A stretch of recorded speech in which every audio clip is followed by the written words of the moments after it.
We're going to see if that actually went live or if YouTube is being slow, as always, to recognize when I've clicked live.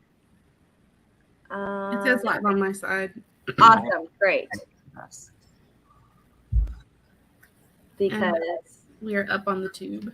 Awesome. Because I don't always trust it. Sometimes I've had to reload, like click, and it's automatically like you're live on my own YouTube channel. And other times I've had to reload like 5 times, whereas my co-hosts are like, no, we're live. And I'm like, well, why can't I see it? But I'm trusting you. Oops. I just heard some feedback. Is it me? Is it me, Jessica? No, I think it's fine. I see Richard. I see people. I'm going to just... Hello? No feedback now. We'll see. Who knows? Okay. Richard is here. CB, Jabria, Christine. Hi. Let me make sure I have all the banners ready so that when people give their introductions, I have a URL to throw up. And everyone on here has a Ko-fi page, so good job, all of you. Okay, Barrett, take it away. Hi, my name is Barrett Laurie. On my channel, I talk about my journey to traditional publishing. Sorry about my husband in the background coming down. Hi, Ricky. Let him know in case he's not dressed right, or shut that door.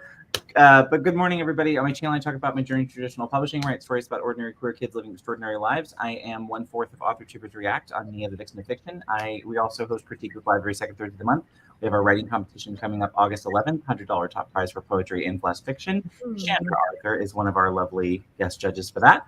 So look forward to seeing you all on August 11th. And I'm also 1/3 of, can't remember the name of our show, Tiffany, but I do a show with Tiffany early in the morning. I'll remember that. It's new, so I'll let Tiffany announce that one. And love being here, Zara. Mornings are my best. That's when I'm really on.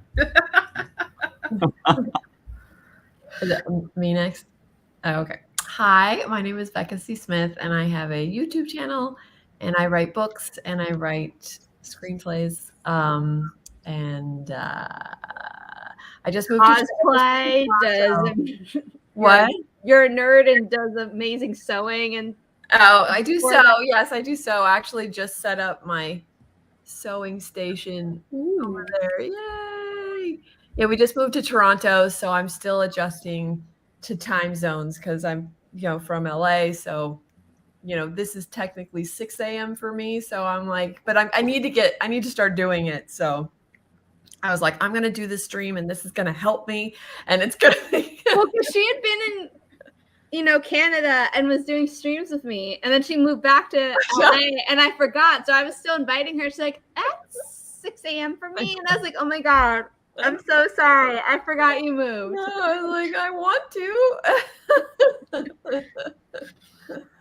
So that's it.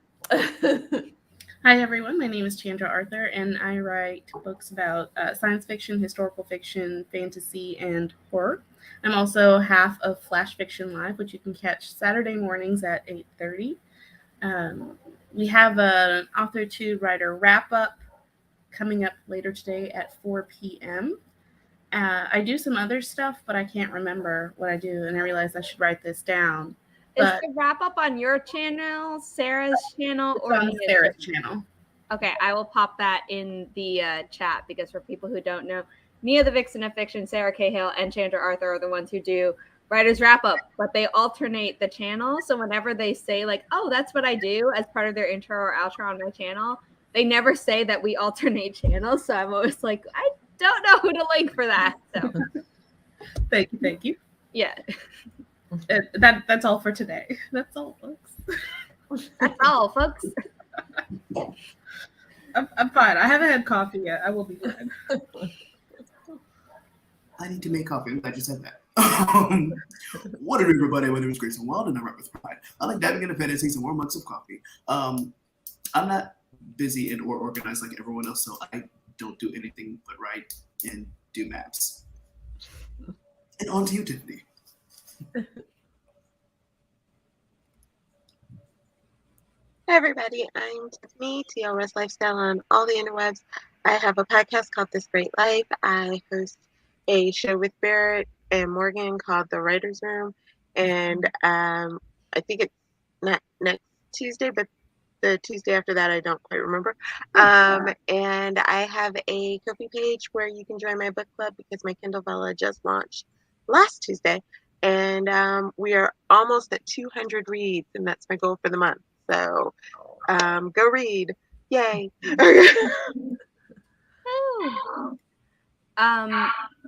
Oops, I'm hearing an echo of me again. Is it gone? Yep.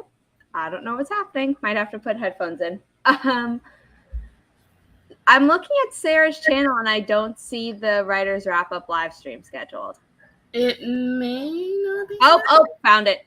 She Okay. has it on a very, low section on her channel homepage. So, Writer's Wrap-Up. Sorry, my computer is telling me that I used a lot of screens last week. Thank you. Thank you so Thanks, I know. I know. Anyway, let's see who else came into the chat. Cool Gamer, hi. Oh, well, you're down for the count until the pup moves. That's just how it works. Yep, no work until after. Yeah, if it's a pup or a cat, you're at the whims of the animal. Sui, hi. Eva, hello. On hiatus until October as of tomorrow. Wow. Cool.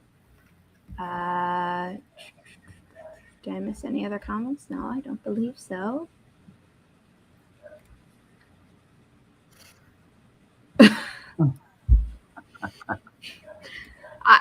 I had downloaded an intermittent fasting app because I was just kind of naturally doing it. So I was like, oh, if I just keep track of it, maybe I'll get some data or whatever.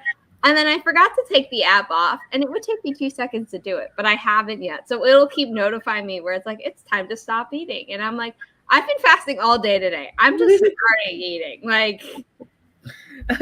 Oh, we were eating? I've been trying to get better. Madginois, Kelly, that's the only thing I know how to say in Irish because she's said it to me enough times that I can now understand when it's written down.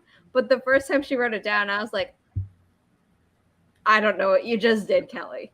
But yeah.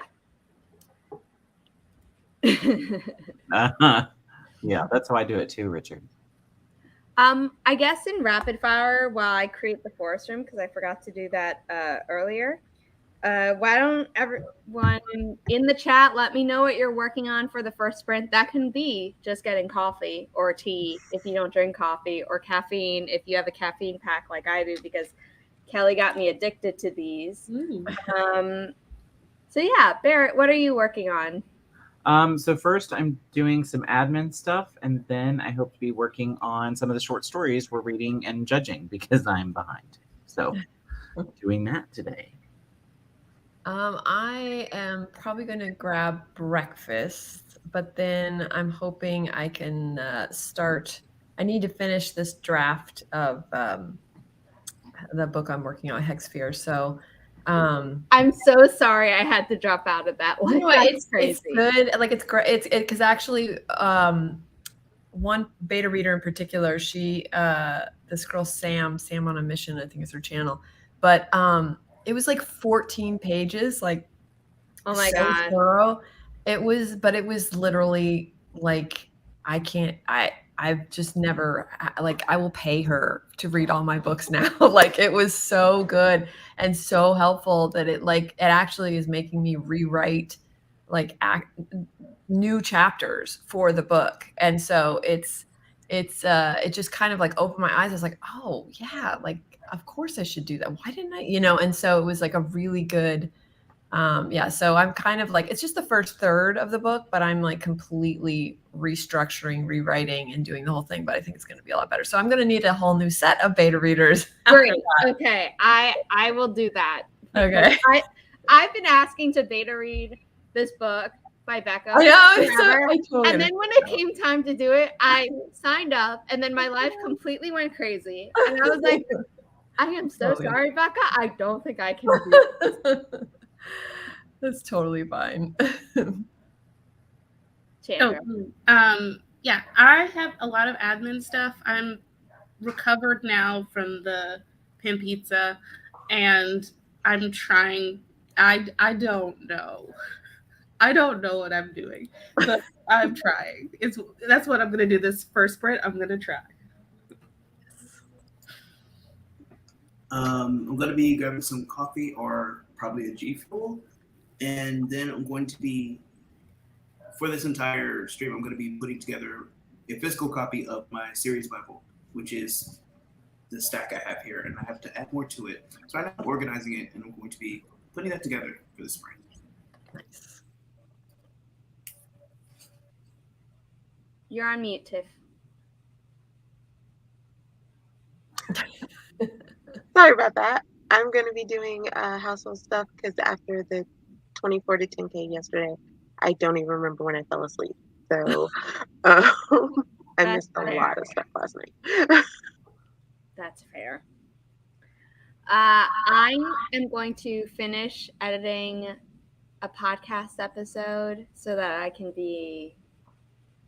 keep my 2 ahead because I'm going into surgery in 2 weeks. So I want to be as far ahead as possible.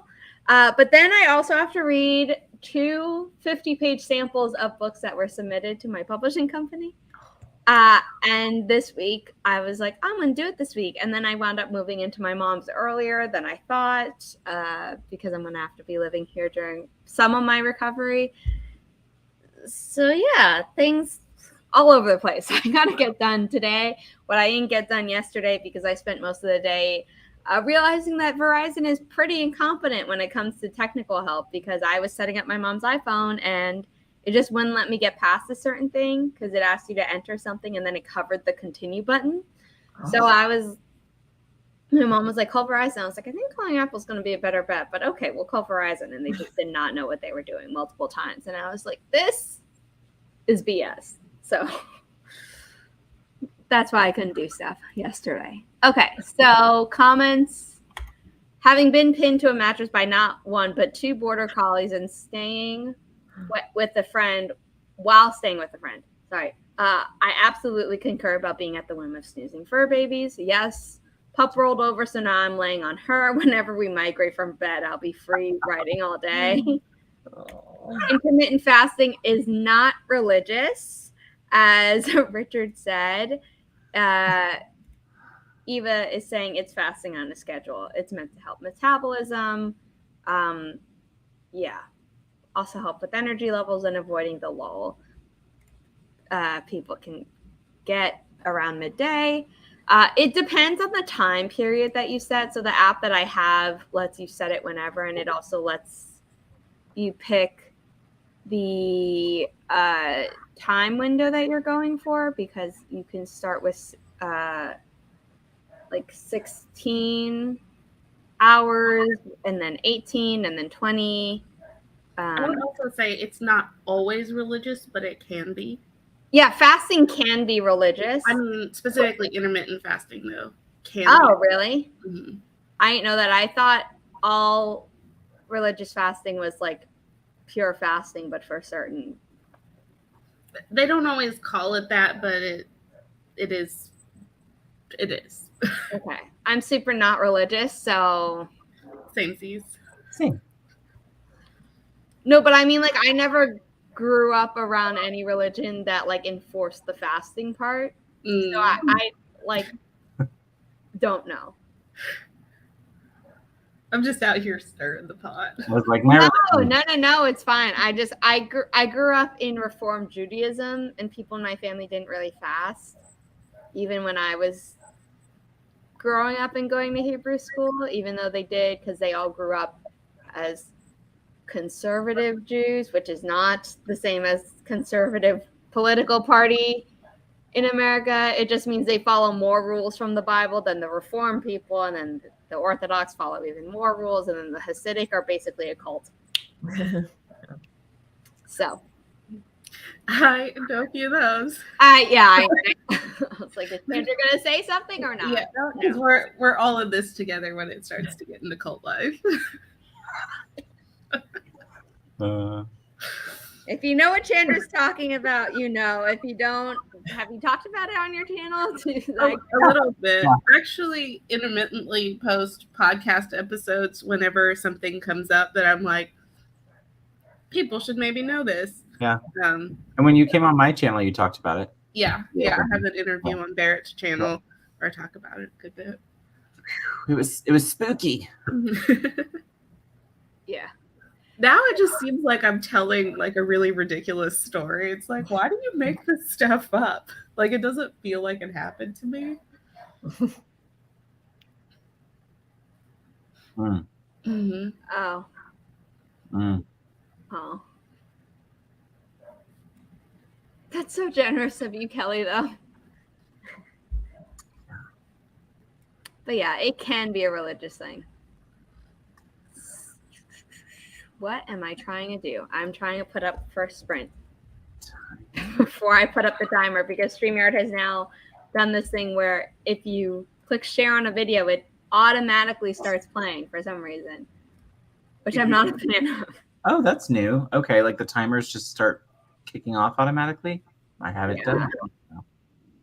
Interesting. Oh, and the moment I said it, it didn't happen. Wow. Okay. They might have heard you being like, really? And they must have been hearing me complain, because I was totally prepared to have to pause it and then hit play at the same time. I'm just waiting until the 20-minute mark so that, see, it's when it got full screen. That's what it was. Okay. Normally, I already have it set to full screen. Okay, 3, 2, 1. Happy productivity, everyone.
Sprint is still going, but puppy on screen. Puppy on screen.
I was so close to finishing this episode.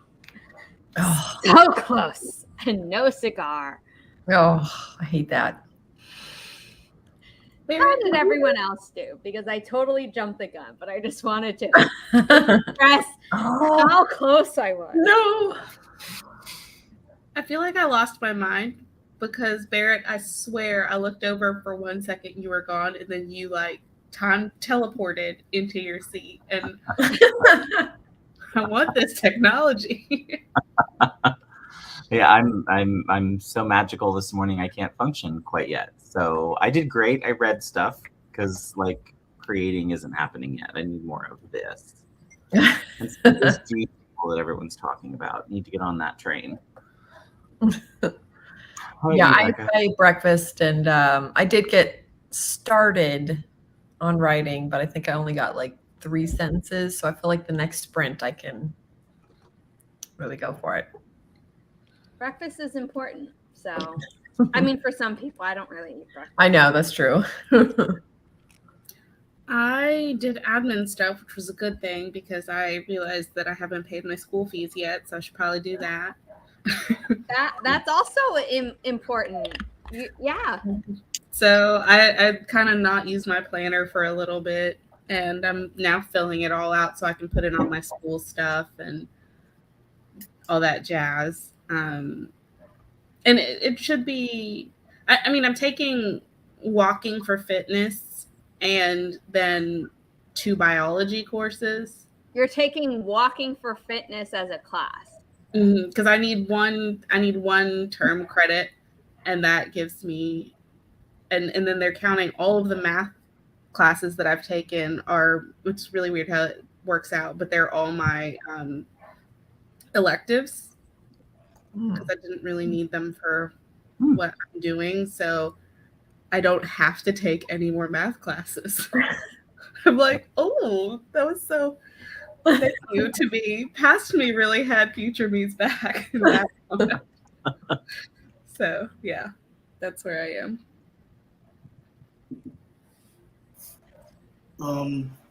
I started organizing my magic system and realized I messed up because I had the same 4 pages in 4 different sections.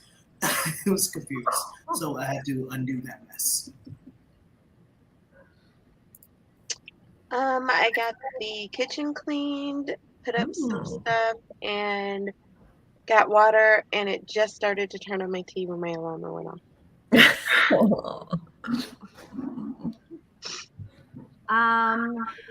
Let's see. Savion came in when we were talking about the fasting thing and was like, what's happening? And I was saying, we were talking about fasting in a religious context and a non-religious context. We were just scratching the surface. We were not going for a full conversation, Savion, because Savion was like, oh, that's a big conversation to have. And I was like, no, we didn't do that. I had mentioned the intermittent fasting app, and we were explaining that sometimes it's done non-religiously. Violet came in. Hello. People fasted at CB's school. CB had to pop out because they had real life stuff to do. So apparently we're all just imagination. We don't exist currently, but that's okay. Kelly and Grayson were both drinking Peach Rings G Fuel. Kelly got me on this Great Value Peach Mango Energy. So not G Fuel, but also Peach Mango. Yeah. More about fasting. People were reacting to Riley being on screen. The reason I put her on now is that I'm probably going to give her a bath during one of the sprints, and she looks like a drowned rat. God bless her. So I didn't want to show that on screen.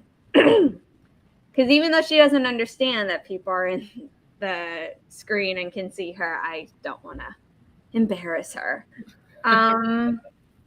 Yeah, so Tiny Scribe had come in, Morgan came in, Nick came in. Okay, and now we're at how people did. So got a hot cup, got a cup of hot chai. I mean, basically the same thing. Open doc for revising. Awesome. So you'll be ready for the next sprint. 198 words because I'm tired. That is still awesome.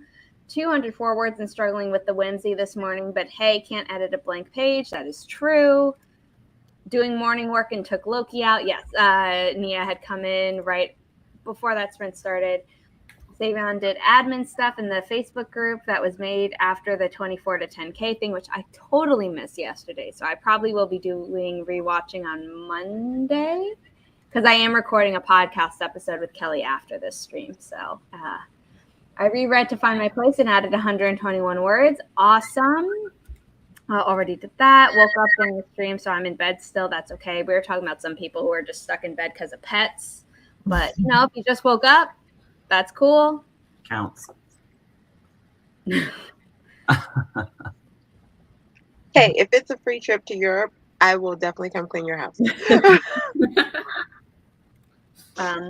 Speaking of people who were trapped in bed by a pupper or a cat, migrated from the bed to the couch, cleaned up some mess left by the pup. I don't know if that's mess or if it's like, they knocked some pillows and blankets on the ground or something. But either way, good productivity probably needed to be done. We'll tackle the kitchen next sprint, and then I can finally start writing. That's awesome. We have 4 more sprints to go, which means I'm going to stop chatting and set up the next forest room. Well, and just because I know Richard, she requires a business class or better seat, by the way, just so we're clear. There will be no coach in the UK. Yeah. That's what, a 6-hour flight? Yeah. Well, from here it's 9, I think, right? From here, isn't it like 9 or 8? Because you'd have to fly from here to New York and then switch. And it's 7. Maybe. Yeah. As a sidebar, shout out to Barrett's gardener. The rowback. Oh, my gardener is. Has anyone actually started the AuthorTube fanfic that everyone was joking about? Because I need someone to actually do it, because I have icky feelings when people are like, oh, I ship actor and actor together, and they like write fan fiction about it. I'm like, these are real people. But if you want to write it about AuthorTube, I'd be here for it. So I've caused enough drama. It shouldn't be me, but it should be someone else. Someone else should do it. Ooh, I saw I follow Am I the Asshole on Reddit, and I saw one that really hit home. That's their username, right? You're not calling. I mean, we can call people that. That's the name of the subreddit, and then people will ask a question of like, is it me? Did I do that? And this particular one, dude had shared. He was a general manager. He shared the associate manager's fan fiction and read it out loud at work. And apparently it was framed around situations maybe that happened at work, but not necessarily. I mean, because you can't tell if it's specifically those characters because everyone's been renamed and you might be using them for inspiration. Then again, there might be some real feelings in there. And he was like, am I? And I was like, yes, you is. Was this like one of the Am I the Asshole posts? Yes. Yes, you are the asshole, sir. Yeah. You don't. It's not. I think doxing is exclusively to sharing contact information of people on the internet. But at the same time, you still essentially dox someone by sharing their fanfic without their consent. No, that's not cool. We do not do that. Yeah, it was bad. And then he was like, it was more like he was looking for support, and everyone was like, you're in the wrong place, bro. Yeah. I feel like just reading someone's stuff without talking to them about it first in general is probably just a no-no. Like, you probably just shouldn't go into like a work situation and be like, let me read this person's stuff. What if it's like steamy? What if, you know what I mean? Like, there's a million different things. The thing is that like I hide like my steamy stuff under like a pen name, which has been long neglected because I keep getting ideas for my name. But that's why. But also when people are like, oh, I bought your book, I'm like, thank you. And they're like, I'm going to read it. Don't tell me that. Tell me that you read it and liked it. That's the only acceptable thing. Don't tell me I'm in the process of reading it or I'm going to read it. I was like, oh, this could end badly. Yeah. And if you never bring it up again, I know that you didn't like it. And that's like going to be sitting in the back of my mind. Whereas if you just tell me, I read it and I loved it, or I read it and I liked it, you don't need to become a fanboy, fangirl, fan person of me based on a book. I'm okay with that. But only tell me if you have positive feelings, or at the very least, not negative feelings about my book. I'm the same way with people watching my YouTube videos, like people that I know. I'm like, I can take internet hate, but if you hate me, I can't. Kelly, you need to focus on the books that are related to your debut book. So the thing is that we interviewed my friend from high school because we're kind of co-authoring something, but not really. It's a really unique and not the normal co-authoring system. I'm not going to say more because that will be an episode and I want y'all to listen to the Redish podcast that I do with Kelly. But he had mentioned that we made a pact to get married if we were both still single at 35. And Kelly was like, oh my God, I'm going to write a rom-com. And I'm like, Kelly, focus on your contracted work first. You're under contract. You got deadlines. Isn't that my best friend's wedding anyway? Yeah, and also, there are a lot of books named The Wedding Pact, and okay.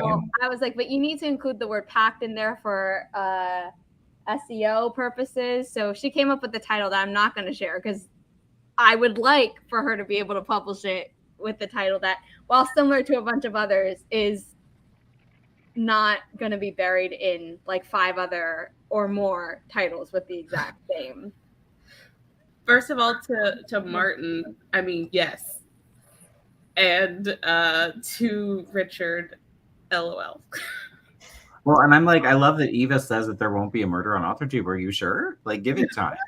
Things are still young. It's a new niche. So, Candra, I know you were like, don't tell me if you watch my videos, like, only tell me the positives. I've had some family members who watch some of my stuff from other channels, and I just waited for them to say something. Like when we video chat, they're like, "Oh, I saw your video," and they'll smile and like kind of lean in, like, "Is it me?" I'm like, "Yes, this is you. This is you, and this is you. Don't ask questions because I will tell you the answers. You don't want to hear this."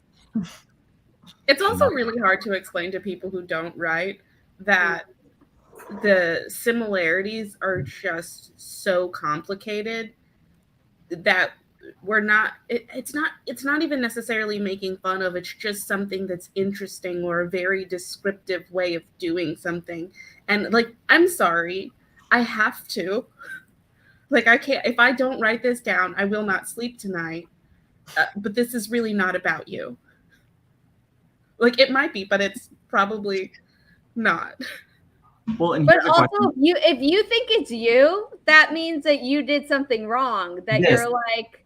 That's my question. Has anyone up here written something, let someone read it, and they come back like, I can't believe you wrote about me? And you're like, that wasn't about you, Carol. Like, Kate mentioned Becca about this very topic in Kate's episode of the Redish Podcast, which you all can listen to. Oh, there was I had someone that bullied me in high school, and I pretty much wrote her into my first book, Riser. And so she contacted me through Facebook and was all like, is that character Jill based on anybody? And I'm all like, no. I don't know what you're talking about. Why did you think that? Recognize enough of it to be like, is this me? I'm all like, of course not. Like, wow. Why are you contacting me anyway? Did that feel like a full circle moment? Did you kind of feel like... Because, the thing about bullies, I think, is that all they remember now, since, you know, I'm almost 50, all they remember now is that they paid attention to me. They don't remember anything mean or anything. They just remember me, and they remember paying attention to me. You know what I mean? And as, when you see all the Facebook and Instagram or whatever, you forget that you may have had like this weird petty, who knows what they were thinking at the time. So it's interesting because they have no recollection of how they treated people. They just don't, you know, it's or they do and they're ignoring. I mean, who knows what's going on. There are people who will ask me, like my really close friends who like know about all the different types of trauma that I went through at middle school that are straight up diagnosable PTSD, not like, oh, middle school traumatic for everyone. No, like clinically PTSD. And people will sometimes, like when I'm still getting to know them, so they don't know why I would never try to reach out to these people and confront them and be like, you did this to me. Because they would all either be like, no, I didn't, or I don't even remember that. And my mom is a therapist, and she's very much optimistic about that people can grow. And I'm like, I have no faith that any of those people became better people. Yeah. And like, I'm never going to talk to them again, so I don't really care. But, you know, if you see a celebrity who did something bad and then has clearly gotten better, I'm like, they got better. So, you know, you can say that what they did back then wasn't good, but as long as they've gotten better, you know, maybe move on. Right. My response to people who say they don't remember is just like, yeah, I wouldn't want to remember being that kind of person either. Yeah. Right. I block them out too. That's true, because you never know what was going on with them at the time, and so they probably don't remember. Like I said, all that they really remember is that they paid attention to you. They don't. I mean, unless it's like super severe. Like, I mean, I never had super severe bullying. Like, it was just the surface level, like, you know, name calling, like that kind of stuff. So they don't remember. Like, if they did something physical, I think they'd remember. But they don't, you know, it was just that, like, you know, the nonstop sort of jabbing kind of thing. So yeah, I had people, my biggest one is people who like were like, oh, I would never tell anyone anything, and then they turned around and told someone, and it's like, now I don't trust you, and like we're never gonna be friends. And they're like, why not? And it's like, like, hello. Well, let me have ways. I don't have anyone who inspired. I don't have anyone negative who inspired a character. I have a really awful villain in my Stellar Blood trilogy, and that's like not a person from my life. It's just the general men are trash sentiment embodied in a single character type of thing. But it's not even a combination of the people that I knew, but it's like, well, you all fit that. So it's not you, but it's also, I wasn't thinking of any of you while I wrote this. I like that I wasn't thinking of you. I feel that on a spiritual level. Like, I don't even care enough that you exist. I broke up with someone that way. I was like, I don't even care about you. I was like, I'm sorry, we should be friends. But it's also like, I'm not going to memorialize you in any of my fiction. Right. Well, your experience still might, though, because it's like, I wasn't thinking of her when I was writing that character, but I was thinking, like, there were moments where I was all like, oh, you know, that would work really well in this situation. And it was an experience that happened to me, so I can make it more visceral because I went through it. You know what I mean? Yeah. I had a similar experience where I was writing about something, and it's something that I've experienced, not all at the same time or from the same person. But when I started to like write a specific scene, I was like, oh, you might need to bring that up with your therapist.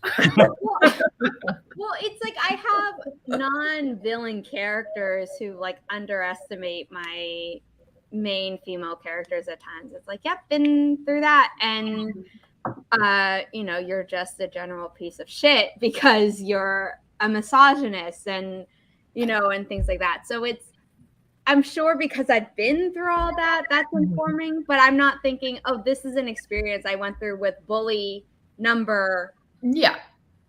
It's just, it's in general. It's just the Yeah. The sum total of dealing with all this from the ages of 1.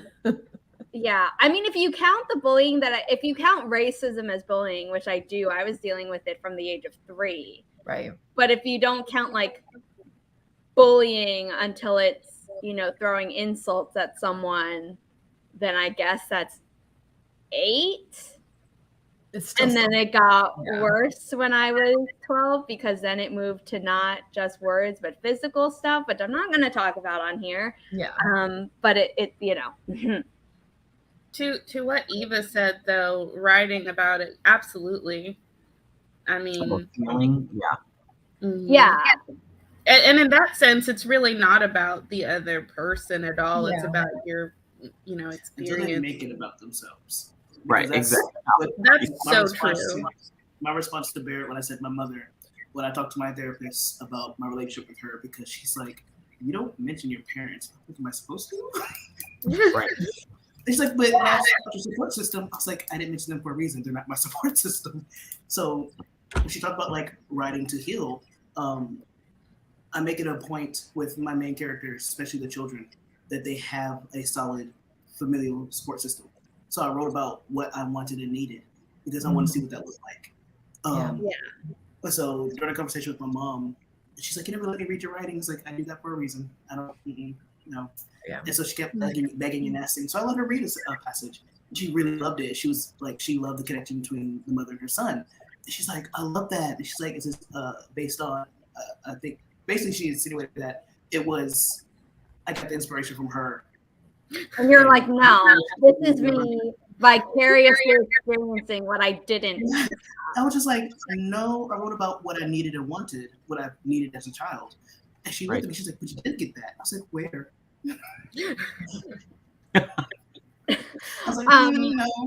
Redish has an episode about writing as therapy. So I'm not against it. I'm just saying I personally haven't put in bad people who get their comeuppance or just bad people from my real life.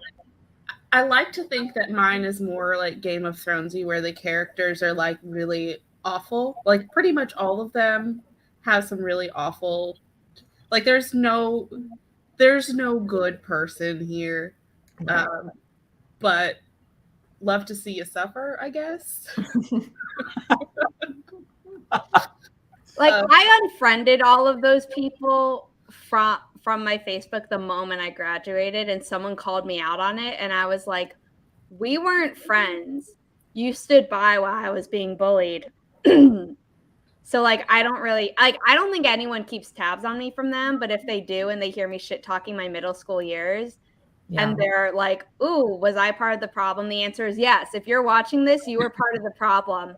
No matter what, even if you're like, but I didn't actively bully you, you were still part of the problem. Yeah. Just so you know. Yeah. And I don't think someone said something earlier about it's a revenge thing. I don't think it has to be revenge. I like what Grayson said. I think I agree with that. I have severe daddy issues, most abusive person in my life, but I always write characters with incredibly supportive dads, especially queer, trans, any of those, because just what Grayson said, I want to see what I did not see myself.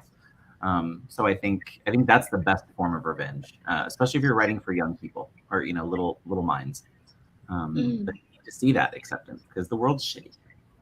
That was literally my point because again, I'm writing for young adult, but most of my characters are BIPOC, and being queer in the Black community, that's especially if your parents are really religious, that's death right there. So it's we need to see acceptance. We need to see parents who are actually there for you, who will stand beside you, who will love you continuously. So it's I need that to be seen. And not constant, oh, you're being kicked out or you're being trashed. I needed that to be seen. And so for someone else to see it and go, oh, I can actually have this, or this is something I need.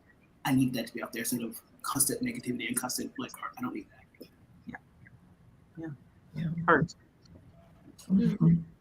Yeah. I don't know. I feel like if people in my family completely ignore the fact that I told them to skip the Stellar Blood trilogy because of heat level, and they read it, they're going to be like, oh, there's a dad in this. Is it because you didn't have a dad growing up? I'll be like, nope. Same way that writing God and the Devil in my first trilogy is not because I didn't have a dad. My character just came to me as having a single dad instead of a single mom, which was in my first trilogy. I also feel like sometimes when I'm writing, it's not at all related to my experience, but I'm curious about the experience. Yeah, that's true. So I'm kind of exploring that experience that is in no way my own through writing. And maybe I hit the nail on the head and it's relatable. And then I'm like, go me. Or maybe I'm way off base and it's like, girl, what was you doing? Yeah, I mean, like with the single parent thing, the first trilogy absolutely has my mom and my grandma in it, but then with the second one, I'm like, okay, don't spiral on me, Mom. But let's say I got kidnapped, I came back with PTSD, and I said I wanted to go back to college, not living with you. How would you flip out? You know, and then I just applied it to the dad. Love that. Yes, we're gonna spring. But yeah. Other than that, I haven't put real people in my life. I also feel like that's why I read so much history and stuff, because there's, people's reactions don't really change all that much. Yeah, it's true. Yeah. Okay. We're gonna start in 3, 2, 1. Happy productivity, everyone.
How did everyone do?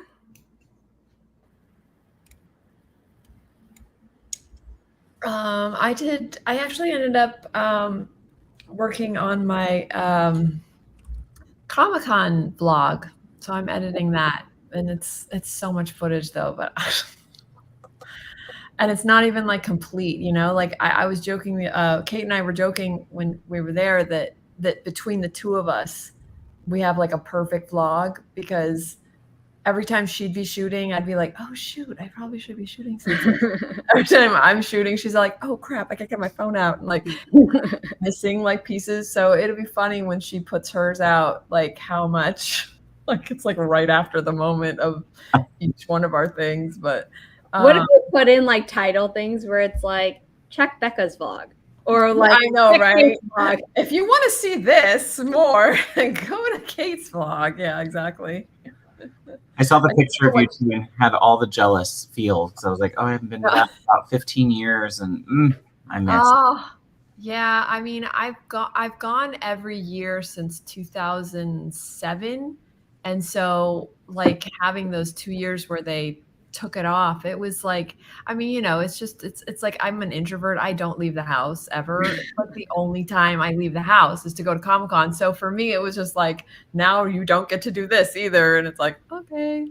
So it was a little bit scary just because, you know, of COVID and everything. But we were really good, and we've passed the incubation period, so we officially made it free of the con with no COVID. Yay!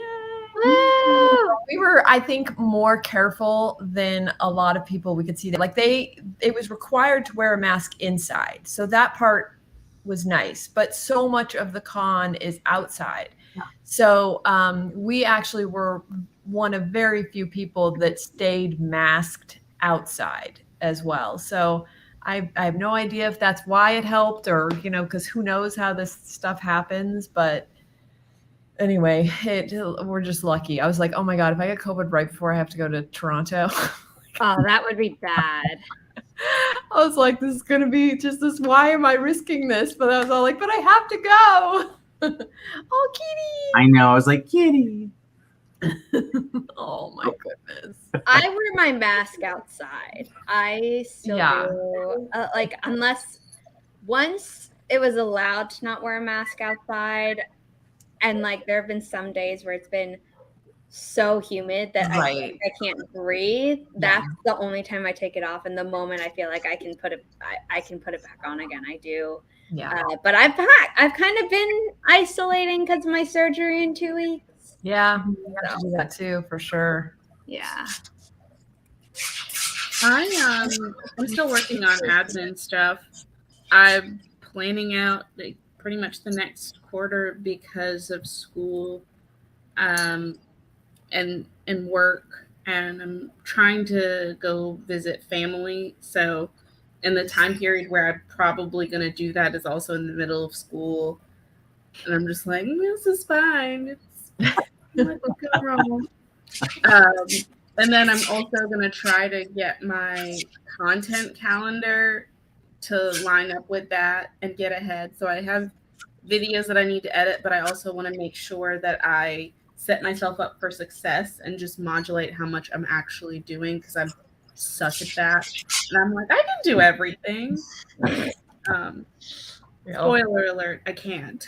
I've finally gotten better at telling myself, make a to-do list of 3 things, and if you end up doing more, then you can add it to your bullet journal when it's already done, instead of setting yourself up for bad expectations. Dobby saw your cat because now he's like, also they're both come on. They have similar coloring. Like, I know they're not the same color, but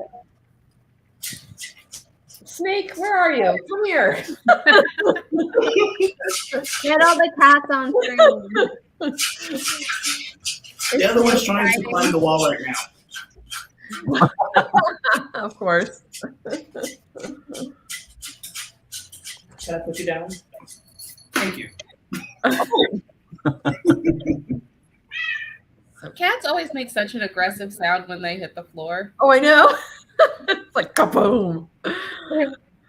His Like, how first reaction dare is to you? run towards the wall, and he hits the wall with his head. So that's what he does. Dobby does that when he like jumps up into my lap. He'll hit his head on the desk, on the bottom of the desk, and I'm like, "Does that not hurt you?" He doesn't care. I don't think it hurts him because he just continues to do that. I'm like, he's either hitting his head on the wall or he's just licking the wall for no reason. Just licks it. Nymph, Kelly's cat Nymph met me and I was petting her. So then every time I wasn't in my room with the door closed, she would like brush up against my legs very aggressively until I pet her again. And then I'd be sitting on the couch or at Kelly's desk because we'd alternate or whatever worked for Kelly. And Nymph would always be like, okay, I need one hand. And I'd be like, Nymph, you're on my right side. I'm right dominant. Please move to the left so I can pet you with one hand while I type with one hand. You know. So I wasn't harassed per se. I also just heard someone's cat yelling, so. Dobby does that when I don't get up when he wants me to in the morning. And it's not that he needs anything. He'll just go, there's a warm spot right outside my bedroom door, and he just sits there and yodels like, at the top of his lungs. So I'm just like, Okay. I think my typing in the timer has become not my typing. The typing sound that I put in my timer has become ASMR for a lot of people because I get comments like this a lot. And I'm like, if it lulls your pet into like, oh, mom or dad is working now and I shouldn't bother them, I'm like, unintentional benefit of creating the timer like this. I think it's also kind of like chewing the same flavor of gum whenever you're studying. It is, yeah. It reminds your brain, like, hey, we're focused. Are we? No, we're focused. Okay. Barrett, Tiffany, Grayson, what do you do? Yeah, I did. I got more coffee. I got to read 2 more great stories and kind of worked on some things, and then heard a beautiful song that was hitting in the hearts and feels, and then got distracted by the puppy waking up. So it's like, you know, all the things. Who, by the way, woke up 2 hours after we did. So she Can we see the puppy? Yes. She is guarding the front door. Oh my goodness. Oh, I can't. Oh. Oh. Just keeping things safe for me. Oh, keeping things safe for me. So cute. But she won't wake up till 11, so I want her life someday. Someday. Hey, child, why? I'll grab Riley again, briefly. Norton, please. You grab your dad. He sleeps. He too won't wake up until 11. The Tour de France is off, so I don't think there's a bike race to wake him up at 5 o'clock in the morning to watch. There was a bad crash, Tried right? to run to my mom for protection. Oh. Absolutely. I love. I think the Tour de France had a bad crash, right? Like the women's Tour de France, like they all like crashed into each other. I think. Yeah, but there was like a. That was my torture. Talking as if I Like, pay I'm attention over to it. sport. Tour de France and bike races were my torture growing up. So no, I try my best not to know what's happening with any of them. I've never really paid any attention to it, but now I get like messages of like, hey, check this out. And I'm like, oh, that's cool. Oh, I watched them all. Tour de France, Tour de California, Tour de St. Louis or Missouri. The Naked Bike Ride was yesterday in St. Louis. I was sad to miss it. I haven't missed it in 10 years. It's always an eye opener. Oh, Moonlight Rambles. Like there's not a bike something my father is not taking me to, made me watch, shared with me in some different kind of way. I hate bicycling. I'm just starting to get back into it, but like I hadn't been on a bike in probably 15 years, and as an adult, like getting back on a bike and like basically learning all over again, but with like an audience, it's just kind of like, can you just go away while I figure this out? Yeah, And when just everyone's like, embarrass oh, it comes myself. back to you, like it'll come back to you like riding a bike. I'm like, It did not. I went like kind of 10 years without riding a bike, and I got back on, and it wasn't a bike fit for me, so that was part of the problem. But I fell over, and I was like, I'm good. I'm never gonna ride a bike in New York City anyway, because I don't have a death wish. So I'm living for the yodeling right Me now. too. It's some like strong cat energy. Like I said, I was hungry, and now I want to see Snake. I know. I think he's sleeping Darn. in the other room with the Stefan in the office. So Your cat's yelling. Mine's over here trying to eat trash. So we're doing great.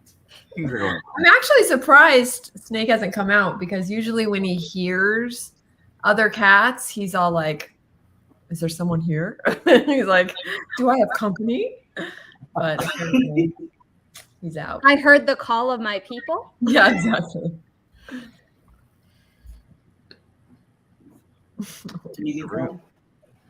Oh, I should get my iPad out and charge so I can actually do the reading that I said I needed to do. Minor detail.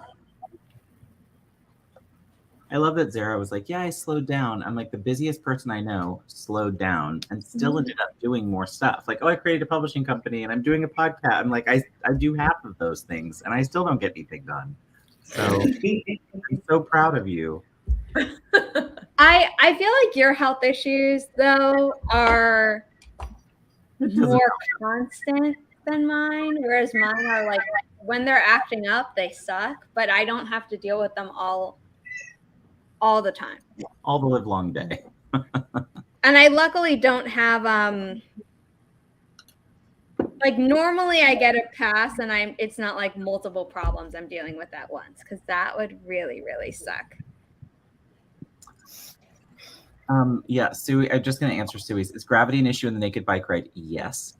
And couldn't do a naked bike ride. I'd be afraid of going over a bump and lose. I never participated. I always sat on the sidelines and watched. It's a charity event, but in St. Louis every year there's a very large, literally naked bike ride, and it's just what it sounds like, and it is the best. It is the best 4 hours of my life, because you would sit along Washington Avenue or the Grove or somewhere and just get a table with your friends, eat some food, and just watch the bike ride. Those poor bike seats. There's so much happening. There's just so much happening. It's like, I love this city. I'm gonna miss it badly. I don't know. I think I would actively avoid that. I'm like, I don't need to see. I feel like I would definitely go and just be like, some of the costumes, I'm telling y'all, some of the costumes, okay? Like, you can be very naked and very like dressed up in fun ways that I'm always like so creative. Like, I would never have done that with PVC tight, like pipe and duct tape. Way to go. Love it all. That's awesome. Amazing. So go St. Louis for the win. Both males and females. It's everybody. Do not discriminate, Suey. It's everybody, all the people. So, I feel like I'm gonna be getting this like tickets or like I'll send you for someone's birthday, like, but not tell them what it is. But like, That's St. Louis, though. You kind of randomly will go different places, and you all of a sudden are walking, and then you're like, oh, okay, that happened. Okay. on brand for us. Okay, we need to start the next sprint. So you'll find out what everyone is working on today when we do our next sprint update. Because I remember I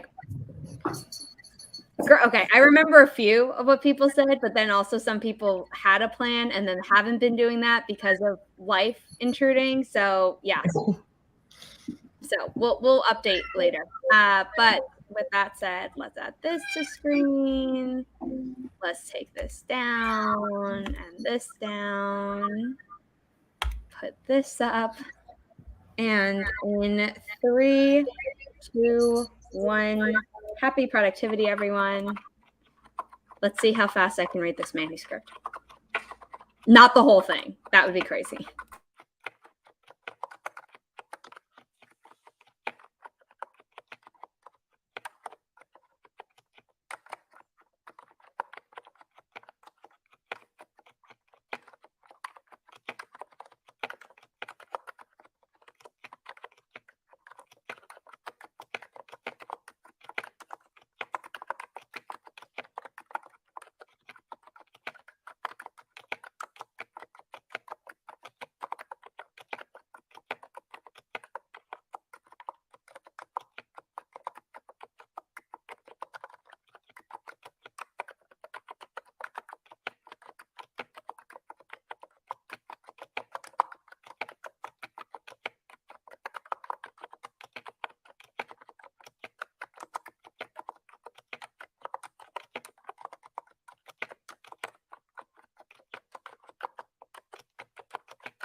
How did everyone do?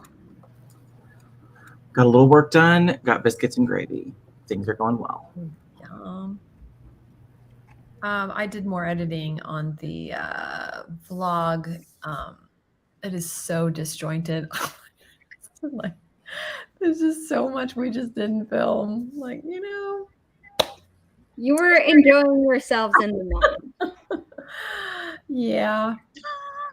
It's so sporadic too. It's all like, sometimes you're just like, why did I film that? That's like, okay. It's because I just remembered like I should film something. But it's fun. You know, when you think about it, it's like, it's fun to share, but I found that for me, especially with the 2 years that didn't happen, I ended up rewatching my Comic-Con vlogs because they really are like, I know we do them for YouTube and stuff like that, but they really are like personal home videos in a way. You know what I mean? Yeah.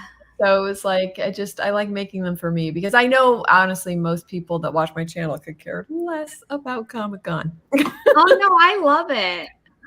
I know it's like a small percentage of people. Like, it's like if you actually look at statistics of like how well this video does, like the WonderCon, Comic-Con vlogs, it's all like, no. But I care. That's all that matters, right? Yeah, it's your channel. Yeah. I finally finished my calendar for the month. Yay! So I'm very excited. Also, I just see how much I have on here, and I'm like, oh, this is gonna be so fun. I'm really jealous of the biscuits and gravy that are happening over here as well. But I think I'm actually going to get into the practical, like, doing stuff, not just planning the stuff that needs to get done. So, yes. I started on a to-do list as well, and I started laughing to myself. Zara's, put 3 things on the list. I was like, wouldn't it be fun? So I'm dying inside. 3 wasn't an arbitrary number. It is in most every time I get an ad for like here's a focus planner to help you like get more done. They're always like, what are your 3 priorities? Or they're like, what are 3 things you'd like to do, and pick one priority of them. And then a Try Guys video that they had done forever ago while still at BuzzFeed, a therapist who was like talking to them about burnout was saying that you shouldn't ever have more than 7 things on a to-do list, supposedly. So there's that as well. But yeah. So I'm thinking what I might do is break it down and like make my overall list, and then pick 3 things that go on for the day, so I don't forget stuff that needs to get done.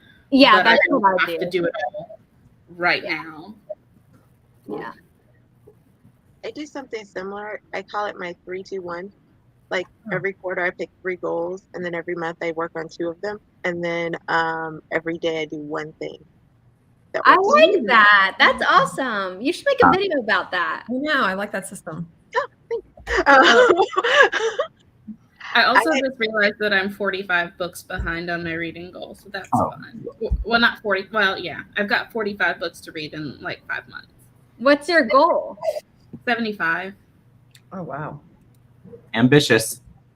Yeah. Well, between that and school and writing, what could go wrong? 9 books a month. I'm gonna read some kids books. I feel that's my only way out here. When I was in middle school, I easily read like 110 books a year, and now that I am not, it's like if you don't count what I reread, I think I maybe read like max 10 new books a year, and it's really depressing. I count rereads, so no, I do. I count rereads on Book Hype, which is what I use as an alternative to Goodreads, because that UI I just couldn't handle it anymore. I was like so bad. And Book Hype is free versus the Story Graph, and it has a DNF shelf built in, so you don't have to tag things as DNF. And I was just like, oh, I like it so much better. Anyway, Tiffany, what'd you do during the spring? I finally got tea, Yay. so I might be able to function because tea for me is like coffee for so many. I messaged someone to find out if they were going to a high school picnic that I'm very quickly deciding that I don't want to go to. No, I don't think I will. Well, I was going more so to support my cousin because she works for a nonprofit organization that when we had all the rain and the flooding, their whole building got destroyed. And so since my alma mater was trying to help them, it was my cousin. I was going to support her. I feel like there's other ways I could support her. So I have other stuff to do. And I started I found that one of the better ways to promote my Kindle Vella is in some of the Kindle Vella Facebook groups. So I started going through a few of those, and instead of promoting, I got caught up with like, ooh, look at your graphic. And so now I want to play with graphics. I like that. I want to clarify. No, when I was in middle school, so I wasn't reading middle grade. I was in elementary school and reading middle grade, and when I was in middle school, I was reading classic novels and young adult novels, which are all longer than middle grade books. So yeah, I was just reading a lot more. So yeah. Eva, I'm working on chapter 6 during the next sprint. You will meet Declan. Calm down. But I love the name Declan, and I don't think I've ever read a character named Declan who wasn't cool. My character is Declan Rowe. He is a 100-something-year-old vampire. Just be non-hero hero. Anti-hero? Well, he's a hero. He just isn't always nice. Yeah, so I would say anti-hero or like, yeah. Like most of my boyfriends in my 20s. Yeah. But in all fairness, if you read the blurb for my Kindle Vella, it does start with his name, and it talks about him more than almost anybody else. And I've kind of tortured the people because we're at episode 6 and I'm just now introducing him. So Eva's like, where is Declan? That's fair. It's like you're teasing us. Give us some satisfaction. It's like, no, you gotta wait. That's how I know you're gonna keep reading. Look, I had to torture and kidnap Bailey. I had to call her father. I had to have him go searching for her. I had to put up the bloody come find her. And now we can get to Declan because now he's important. I got things to do. He wasn't a priority. Calm yourself. Well, if I'd have started with Declan, you wouldn't have understood why he was important. But I mean, I do stories. I do my stories like that, where it's like, you got to keep reading to get the context, but we're going right in to the inciting incident. Yeah, I think the story starts with Bailey talking about her broken leg and her bruised body and how her mother has been killed and she's going to die. Yeah. No, I'm all for that as well. Like, you don't need to start with any character specifically for me. I'm just like, I want to be thrown in. I am all for in medias res. And I get some people don't like that, but I would rather that than have to read like build up of like, here's context. I'm like, I don't really care about the context if I'm not interested in what's happening and or don't care about the character. Yeah. Like, if you're just giving me this is normal life, your world building is not going to be the thing that sells me on your story if I have no like personal aspect to it. And if you're listening to this and considering querying my publishing company, just so you know, that's probably going to be an edit I suggest if I accept your manuscript. But that's also personal preference.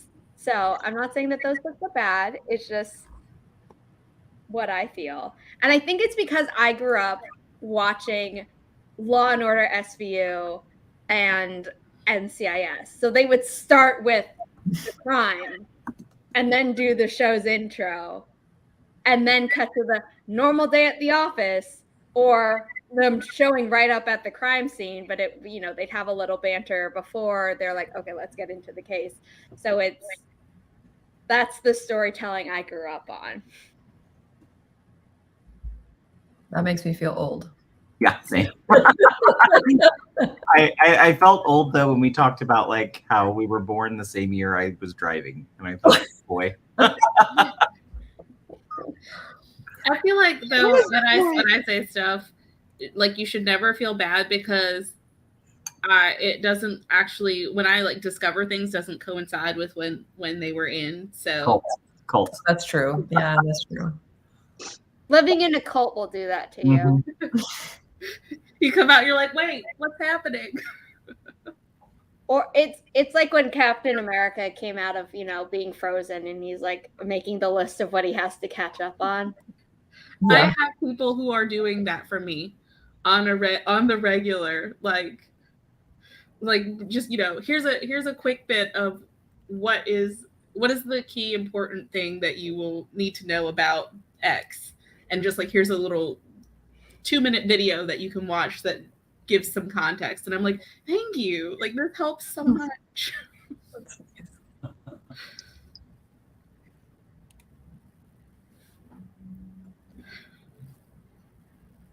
You're gonna have to like create a cult support group. Yeah, there are actually several, so if you are interested in that, you can DM me on Instagram. But I mean like for writers. Oh, for sure. Like one specific to writers. It's like, this is what we grew up with. Also, if you have questions about it because you want to put something similar in your book, you can message me as well. Is that not triggering for you? No, I super don't care. It's not something that I write about. I think talking about it for me actually helps. So I'm totally cool with sharing that. But yeah, it's not something I personally write about. So if you want to write about it and you're like, I need context, I need help, I need resources. That would be a great commission for Kofi to be like, let me beta read your book on cultish things. Yeah. You should add that during the next sprint. Yeah. As long as you've paid your school fees. Do that first if you haven't yet. And then that's a commission option. How many Zara brownie points do I get? All of them. Although the hateful was that, do you want a cinnamon whatever raisin bagel? And I'm like, yes, I do, Sarah Hoffman in New York, since I'm here. That was an accident. I'm sorry. Oh, no, that's okay. I was like, oop, wrong message. I mean, at least it wasn't something embarrassing. Truth. I literally just did that the other day, by the way. Something embarrassing, but I do the same. I'll save it for after. Same, but I also just want to throw this out there.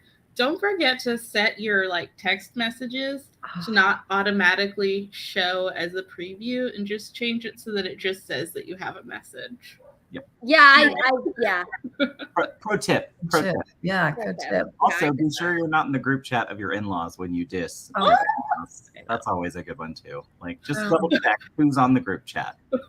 Oh, Someone messed up a group chat by like talking about something with my family with someone who wasn't part of the family, but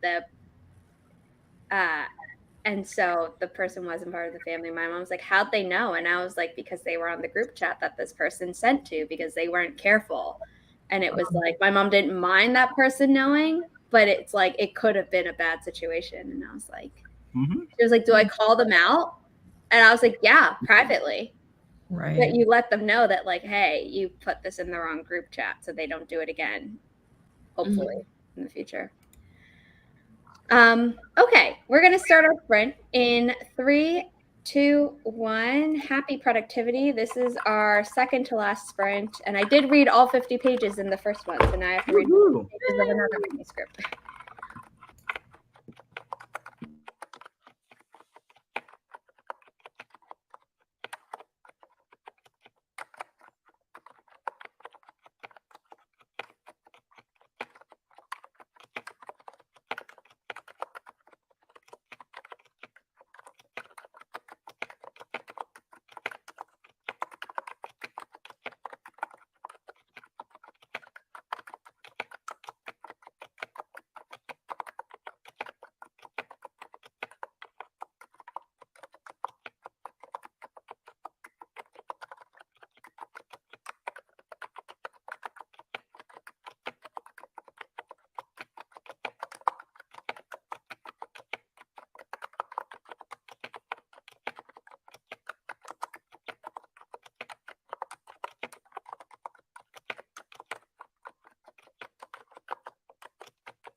How did everyone do?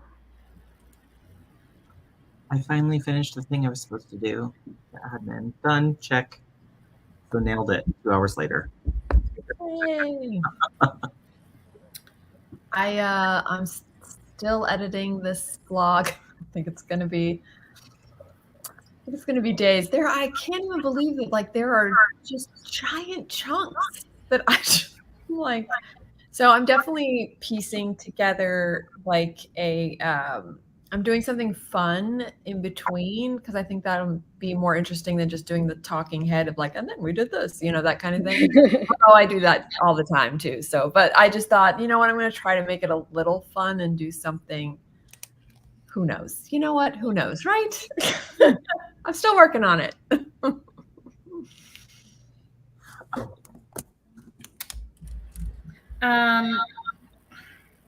I think I'm doing pretty good. I started to look at emails and I thought I'm kind of done with my calendar, but I also have like emails and stuff coming in where I need to add the dates of like to do stuff and get caught up on those kinds of things. So I'm doing email. I'm still adding to my to-do list. And then I scheduled some live streams for the month. So I'm just trying to get ahead on all of that stuff. But we're digging ourselves out of a hole, and it's wonderful. Love that. I messaged one of the 2 people that probably could get me to go to the class reunion, and they're at work. So it's still not looking good. What happened? But I chatted with them for a few minutes, and then I started working on the edit of episode 6. Yay. I read the second 50 page, or not this. I read the 50 pages from the second query that I had gotten, and it's good. I was a little bit less able to follow stuff. So I don't know if that's my brain just being like, we just read 50 pages of another fantasy world with a lot of names and places. So like we need to change gears. But I did like it. So I think I'm going to ask for the full manuscript. Oh, wow. That's and great. then I got a query during the stream from someone who had said they were already going to query. So I need to read that as well. That's great. But yeah, exciting. See, you way downsized your life, just less and less every day. Yeah, nothing to make me busy and make me be like, oh my God, I'm hopped up on pain meds because of my surgery, but I really should be reading and doing all these things. That'll be fun. I just know it's going to happen. And my mom's like, you're not going to be able to function normally until like you're done with the pain. And I was like, yeah, I know. Yeah. I mean, I just had surgery a couple months ago and I thought I'd be done and I'll be like, oh yeah, this is that. And it's just like, I was out for the whole month. I was like, okay, you know what? I'm just gonna. Well, for the first one, I asked for the full manuscript and I was like, I am going to be out of commission for the month of August though. So if you want to take that month to do anything else with your manuscript before you send it to me. Yeah. You got a built-in month grace period that you probably wouldn't have otherwise. So, hi, Kate. I'm like editing your face right now. What a way to phrase that. I know, but it's weird. It's like she's there, but she's on my computer, but it's here. A lot of the times during Kate's Twitch stream, she'll have like just uploaded a video, but I'm a little bit late to watching it. Right. So like during a sprint, I'll be watching it, and then all of a sudden I hear her voice not matching up to what's on the video, and I'm like, oh right, and I have to switch over. My aunt had a knee replacement surgery, and they told her it'd be a while, and I stayed with her to help because she has stairs that go up and down. And she was doing really good, like being slow and steady. And her physical therapist came, I think this was maybe 2 weeks after the surgery. And she was asking her, she's like, so how long before I can get back in high heels? And the woman told her, I don't know. I think like when I had mine, it maybe took about 6. And I was like, oh, 6 weeks? And she was like, no, about 6 months, 6 to 8 months. Oh, And I was like, oh, you're wrong. And I had for my graduation, I had gotten, or not for my graduation, I got them like a few weeks before my graduation, but these really high boot heels, but they don't feel high because there's also like a 2-inch platform under the front of the foot, so it feels like a 2-inch heel, and they're super comfy and no one believes me. But my mom was like, are you sure you want to buy these? You're not going to be able to use them once you've had surgery. And I'm like, after I've healed from my surgery, I still have a lot of life left to live. Like, I'll be able to wear these again eventually, but also I'd like to wear them before, like, I have time before my surgery, because this was like back in May and my surgery is not for another 2 weeks. So I was like, I'm going to have time to wear these. And I wear them like all the time. And so I was like, what? You know, Well, I know I can't wear them immediately after or probably soon after or anything. And if I can't wear them until a year after the surgery, okay. But I say keep them where you can see them, because that woman telling my aunt it took 6 months, I think that woman barely took 4 weeks. She was like she wasn't supposed to go up the stairs. She's like, I can make it. Like they gave her the machine. They're like, do you want us to put it down here or upstairs? She was like, put it upstairs. I'll find it. She like to get back in those stupid heels. I feel like probably the physical therapy part gives you the little extra motivation to really push through that, because that can be so hard. Yeah. And if you do the therapy, you'll be okay. You just have to do it. I mean, I'm going to do what they tell me to do, but when I had fractured my ankle because of a freak accident due to Riley, she was also the reason I fractured my wrist, also freak accident. Love you, Riley, but you're also the reason I've broken bones. The only bones I've ever broken as well. My high school had 2 elevators, and one was meant for like anyone, but like it's always so crowded, it's not really worth it. And then the other one was meant for people who needed it, and people who didn't need it would be on it all the time, so it would always be packed. And I was like, screw this. So once I was on crutches, I went upstairs on crutches, and everyone was like, are you sure that's safe? And I was like, I don't know, but it's working for me. And so that's how I just did out the rest of my time on crutches. I love that. May I do a quick change of subject? Since all bookish people are here, I'm doing an interview with someone next Saturday, and I'm obsessed with his book cover. Can I share screen and show it to you all real quick? Ooh, this is an amazing indie YA book cover, and I am living for it. And then we're going to sprint. Totally. Yeah. Is that not great? Ooh. Oh, yeah, Ben. I do like that. I'm loving it. I love the colors. I love all of it. So anyway, I was just oohing and ahhing over it and thought, okay, I'm going to share that, because I hear so much crap about indie book covers, and I'm like, no, y'all don't know. Like, there was a publishing company that supposedly has a similar mission as mine, where it's like uplifting diverse voices. Yeah. And looking at their covers, and I was like, eek. Like, these look like bad indie covers. Oh no. no. I hate that. Me too. I was like, no, I'm not doing that. I am paying the money it required to give my authors good covers.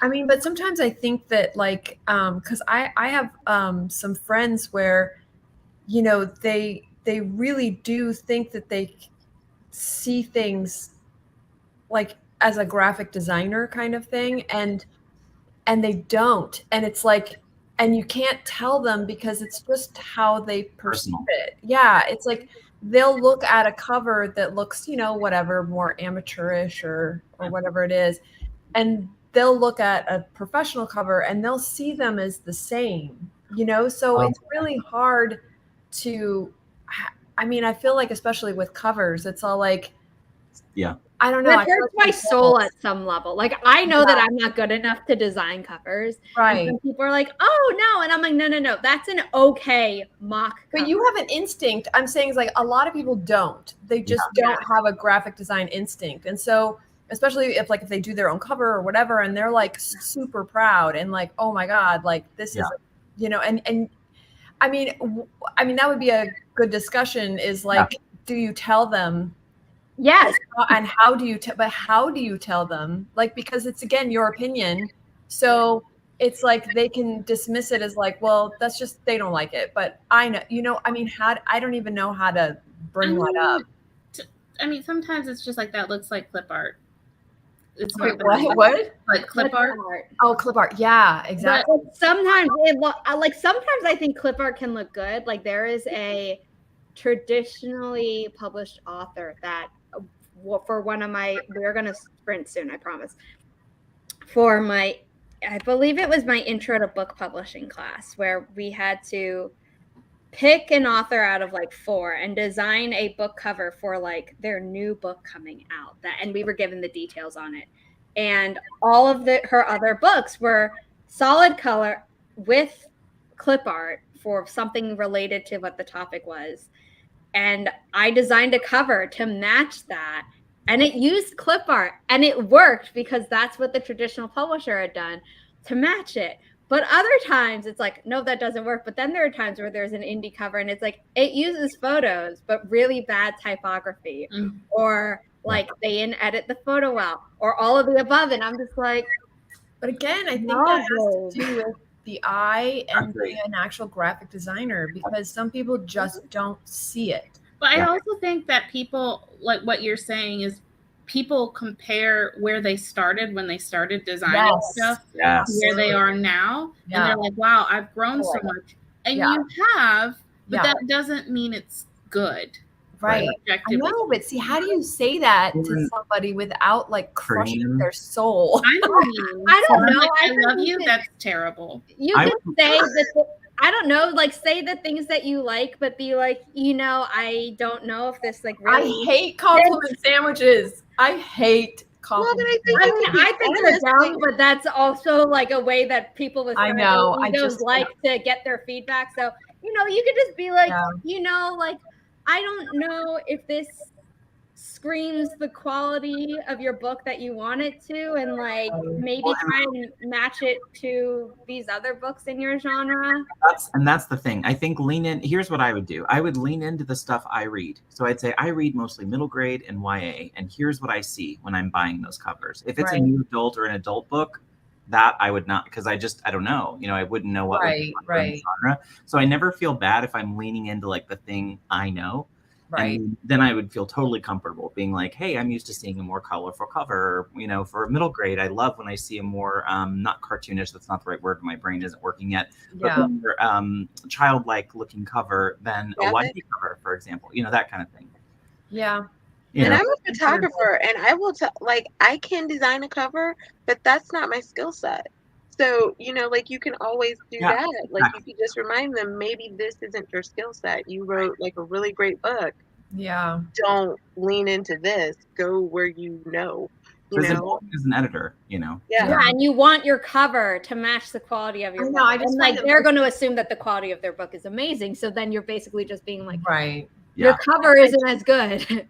I feel like a lot of people though just don't hear it, even if you're really honest, because I've been as honest as like I coming from I am pretty like straightforward. So it's like if someone's coming to me and saying like, oh, can you check this cover out? And I'll be like, oh yeah. And I'll break it down and say whatever, but then they don't change anything. So it's all like, okay. There are some people who like ask for feedback because they're told that's what they're supposed to do. Yeah. But they aren't the person who's actually going to listen to feedback, or they're only going to listen to yes men and things like that. And it's like, you did your part. You did what you could. Yeah. And if they don't listen to it at all, then they chose not to listen to it at all. And then if they have if people report badly on it. It's hard though when you care about them, because you're just like, yeah. My thing is, Also, though, if you involve me in the process and you don't take any of my advice, I can't like review it for you or be out there saying positive things about it. I know that's the hard part. Exactly. Because I won't perjure myself. I still have my own reputation. Yeah, I know. But like, don't ask me because I will straight up hurt your feelings. And that's why it's like, I love you. Because this isn't, you are not like your work. Right. But this I mean, if objectively someone asks me for feedback, I'm going to be honest but not mean. But then Right. if they choose not to like take that feedback or act on it, I'm going to be like, I mean, they don't have to act on my feedback, but also like I tried to help you. Right. That's And kind I of did my part. So like, exactly. I'm hands off at this point. Like That's I exactly. gave what I could. Yeah.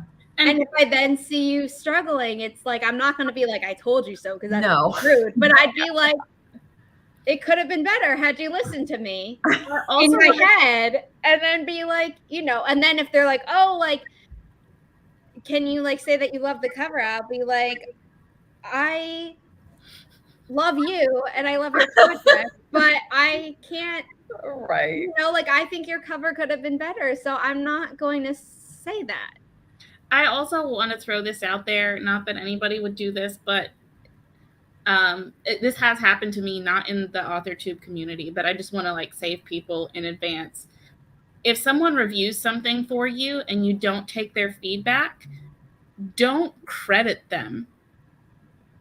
And generally, like, don't credit people without letting them know that you're going to credit them. Because if you put it out there and it's like not how they would want to represent themselves, then you've really kind of done them a disservice. And now there's that awkward conversation of like, hey, can you take my name off of that? Because I objectively feel that this is not representative of my work. Yeah. And I like didn't sign off on this version. Like I gave you feedback to make changes, and had you made those, and you know, like exactly. Like I think you can thank people for being your beta readers in acknowledgments, but don't be like, oh, like this person helped me so much with this story if you didn't take any of their feedback. Yeah, or like this person, you know, did cover design for me or edited. It's like, you didn't do, I didn't know, please help. I've never, yeah, that's awkward. Yeah. It happens. Sorry to change the subject, y'all. I just got inspired by the cover and thought, let's chat about it real quick. I love that. Covers are important. I know. I think so too. I mean, it sounds, I don't want to be that person, but definitely if I'm in a bookstore, online not so much, but in a bookstore, 100% I will be the person who checks the cover before I even read the blurb. Absolutely. Like, no, I check the cover online as well. Like the thing is that most of the time I don't even bother with books unless someone on AuthorTube, who I like trust their judgment, has said like, oh, this is a really good book. Yeah. Because at this point I'm just like, I don't have all the free time that I used to read. Yeah. So I need to be very selective. Yeah. And then if it is a book that's like, I'm just seeing it everywhere on Instagram, and I'm like, oh, that's a pretty cover. Maybe the advertising will have gotten to me enough that I'm like, I'm going to read the blurb and see if I'm even interested. And then if I'm interested in the blurb, okay. But if it's not a book that's been recommended to me, I'm like, absolutely cover first. Yeah. I'm sorry. Sorry, not sorry. I always judge by like the cover or recommendations, but I don't really read blurbs because I don't know why. Recommendation trumps everything else for me. Like if it's a recommendation, I don't really care about the cover and the blurb. Because in the recommendation, they'll tell me what it's about. Yeah, exactly. Yeah. I read blurbs just because I'm trying to get better at writing them. So yeah, that's true. I'm always reading them like, oh, that's a good idea. You know, I should do that. I had to write blurbs for my classes, and I offer blurb writing as a service on my Ko-fi page. So anyway, we should do our final sprint. Do it. Yay. Because I was supposed to be recording a podcast episode in 4 minutes, and I told Kelly, I was like, we're gonna have to move it. Whoops. It's fine. She's getting something to eat. And this And in 3, 2, 1, happy productivity, everyone.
that was the end of our final sprint. How did everyone do? Good. Got 2 more admin things done and even read 2 poetry pieces that I love. So lots of progress once I woke up. Still editing.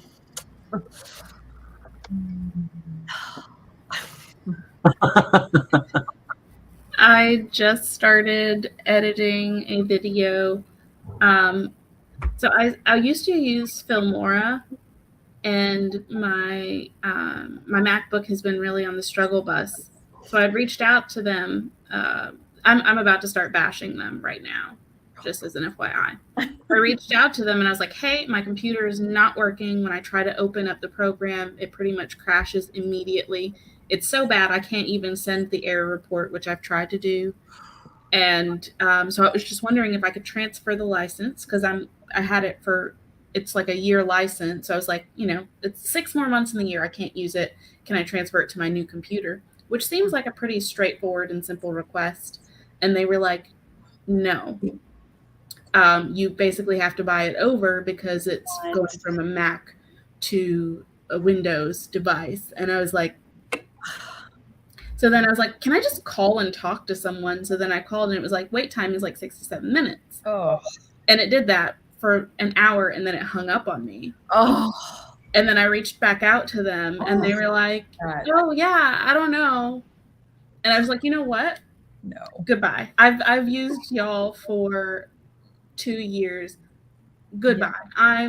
Now I'm using Adobe Premiere Pro, so I'm learning that over. You get the concept generally, but it's like where are the buttons? What do they call it? Get used to it. Yeah, that's where I am. But at this point, I feel like we were talking about like not blacklisting is not the right word, but boycotting. There we go. Yeah. We were talking about boycotting stuff. Yeah. I am boycotting Filmora because they're well, take it to Twitter. I will retweet your displeasure at whoever that company is. Oh, that's true. Like my husband has done tweets, and usually you'll end up getting that license right away. Yep. Except that now I know you don't want to use it. But I'm just saying, like, yeah, I don't. I feel like it should be out there in case people are looking for something. Honestly, Adobe Premiere Pro doesn't cost that much more. Okay. And I mean,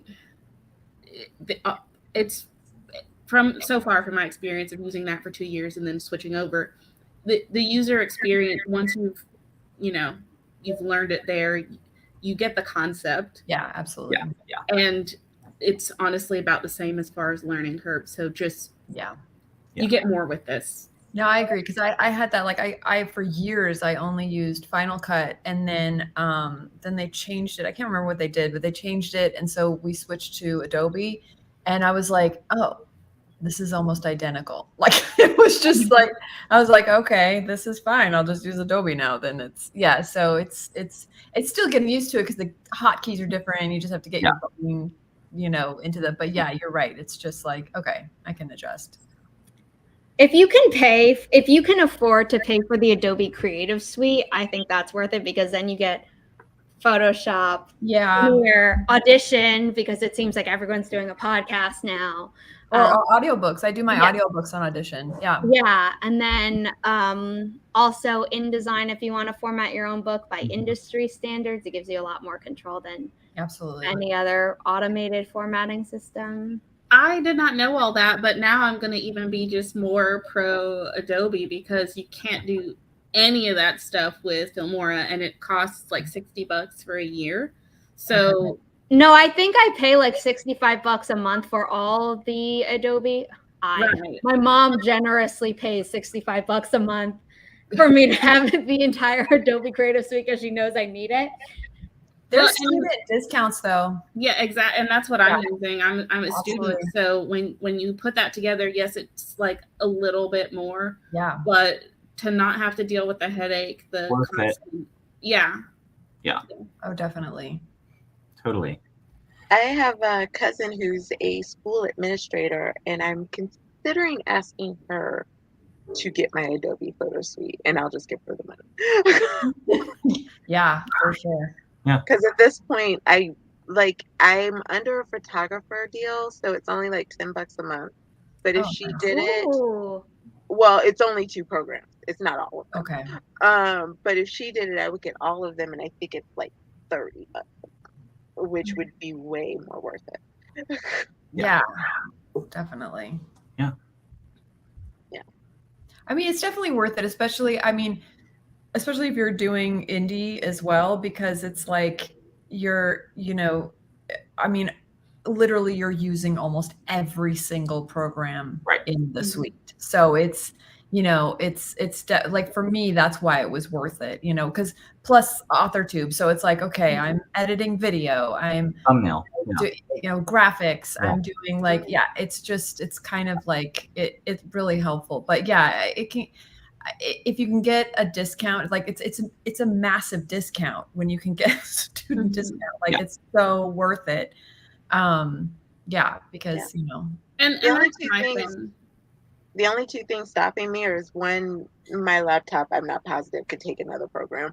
But 2, our library has the whole suite, and you can use it for free. Yeah, exactly. No, that's perfect. I mean, to me, that's the big thing, is if you're doing more than one thing, then it's kind of like just go with Adobe. I mean, if you're just getting into video editing and you're not sure how much you're going to use it, Filmora is less expensive, and it does get you familiar with the concepts around video editing, and it is user-friendly. However, if you're just wanting to play with it and you don't care about having the watermark, you can download their free version just to learn how to edit, and it'll still have the watermark, but you can practice with it for free. But if you are looking to buy something, then just be warned, that was my user experience. The customer service is not ideal. And if you're going to use it for more than one thing, just go for Adobe. Yeah. We sound like an Adobe commercial. I know. I was going to say. Not sponsored, but I'd like to be. I know, it's sponsored by Adobe. What? I'm not monetized on my YouTube channel, so they never would. But maybe I could get something on Twitch. I don't know. Can I real quick plug the link I dropped just so it's explained? A friend of mine does this every year. She's a former business professor. She's here on AuthorTube, but she does a publishing survey that's all for self-published authors, and she tries to gather the data and release a report in a couple of months. So I wanted to just throw it out there. Her name's Heidi Thorne, but this is the link. It's like 10 questions. It's really quick. And again, all the data she gets, she shares back with the community to give an idea for like what people are earning and selling and stuff like that. So I think it's an academic approach, and if you can geek out on that stuff like I do, then that's awesome. Report to read. She does it every year. She did skip 2020 because 2020, but she's done it every year since I think 2018. Oh, so wow. Yeah. Okay. Yeah. So there you go. Cool. Yeah. Let's do outros. Cool. So Barrett, you're up. Oh, hi, my name is Barrett Laurie. Over my channel, I talk about my journey to traditional publishing. I write stories about ordinary queer kids living extraordinary lives. I host Critique Group Live every second Thursday of the month. We have the writing competition coming up August 11th. Chandra is one of our judges for that. So look for flash fiction, $100 top prize, and poetry, $100 top prize. And we have lower prizes for second and third. So come and watch those. It's going to be a lot of fun. I am 1/4 of AuthorTubers React on Nia the Vixen of Fictions channel, along with Zara. I am also 1/3 of the Writer's Room with Tiffany and Morgan Lee. And I can be found on all kinds of sprints, writing all the things throughout the week. Love ya. Mean it. See you soon, Zara. I am Becca C. Smith. I always feel weird saying the whole thing. Becca C. Smith. And I have an AuthorTube channel as well. And I write books and screenplays. And as Zara says, I sew. And that's it. Hi, everyone. My name is Candra Arthur. I am an AuthorTuber. I also have a Twitch where I occasionally live stream. I write science fiction, historical fiction, flash fiction, fantasy, and horror. You can catch me on Saturday mornings at 8:30 on Natalie's channel or my channel for Flash Fiction Live. I also am a co-host on AuthorTube monthly wrap-up, which you can find this afternoon at 4 o'clock on Sarah Cahill's channel. And yeah, I think that's it for the moment. Hi everybody, I'm TLS Lifestyle, Tiffany, and I have a podcast called This Great Life where we talk about writing, entertainment, and all things lifestyle. I host PJs and Scribbles every Thursday where we live stream, have fun, giggle. It's a good time. Barrett normally joins us. And I have a Kindle Vella that just released last week called Come Find Her. Hang out, read, like, subscribe, or follow, I think is what they call it. And you can also join my book club where we will be talking and I drop all kinds of good fun things on my Ko-fi page. Woo. Grayson was here and had to dip, apparently. So this is Grayson's Ko-fi channel, linked down below, as is everyone else's. And if you don't know who I am, my name is Zara Hoffman. I'm the self-published author of 6 books, a young adult paranormal romance trilogy and a new adult sci-fi romance trilogy. These are all available as signed paperbacks if you live in the US or Canada at my Ko-fi page above all of our faces. If you don't live in the US or Canada and you join my VIP club tier for $8 USD a month, in your 4th month, you get a free signed paperback no matter where you live in the world. I also offer a PDF on my outlining method. It's pretty bare bones, so if you've never done outlining, you can try it because it's really what you make of it. I also have a guide for Ko-fi for writers. If you're like, I don't have books to sell, what do I do? It's better than Patreon. Patreon will eat up to 40% of your donations in fees. Ko-fi doesn't ever touch your donations, but if you do commissions or shop sales, they will take 5%. Unless you pay them $6 USD a month, or no, they just upped it to, my bad, $8 USD a month. They were sitting at 6 for like forever. So they're great. If you have any Ko-fi questions after you've read the guide, you can ask me on Instagram at Zara Hoffman. The only reason I say that is that a lot of the questions I get are in the guide, and I spend a very long time making that, so I like people to do it. And it's priced at that much at 20 USD because Barrett made me. He was like, I paid for your work. Also, I am the co-creator, co-host, and editor of the Redish Podcast, which I was working on for many of the sprints today. You can listen to fun episodes about anything related to writing, from shiny new idea through publication. We interview fellow author tubers, including Kate Kavanaugh. That's a recent episode, but we've also interviewed some of my publishing master's program professors who are all very good at their jobs and high up. So you can listen to those. There is an episode with DP Lyle, who has been consulted on medical dramas because he's a cardiologist for many years. And he's like, this is how you kill a character. If this happened, this is unrealistic, and type of thing. So that's a fun episode to listen to. Yeah. And I am also now the founder of a publishing company, Inimitable Books, dedicated to uplifting marginalized authors without pigeonholing them into writing about their trauma. So on the website, it defines diversity as not just race or ethnicity. So you check out this URL to see whether or not you fall under it. It's pretty much anyone can fall under it. You also don't have to out your diverse identity in your query, because I'm not about that. It's on the honor system. So yes, also if you'd like to financially support the publishing company, you can do so at this Ko-fi page. There is a Ko-fi page for the podcast as well. If you ordered a color changing logo mug, there was a problem with the distributor and manufacturer, so we're trying to work on that. But that is me. Thank you to everyone who is here. I'm not sure if I have a streaming schedule for August because I will be undergoing surgery.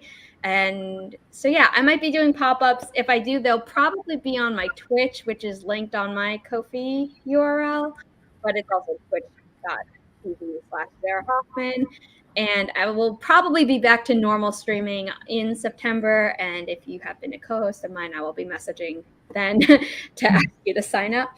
But yes, thank you to everyone who is here. I hope your Camp NaNoWriMo was good if you are participating. And also you have, depending on your time zone, a lot more time to win if you haven't yet.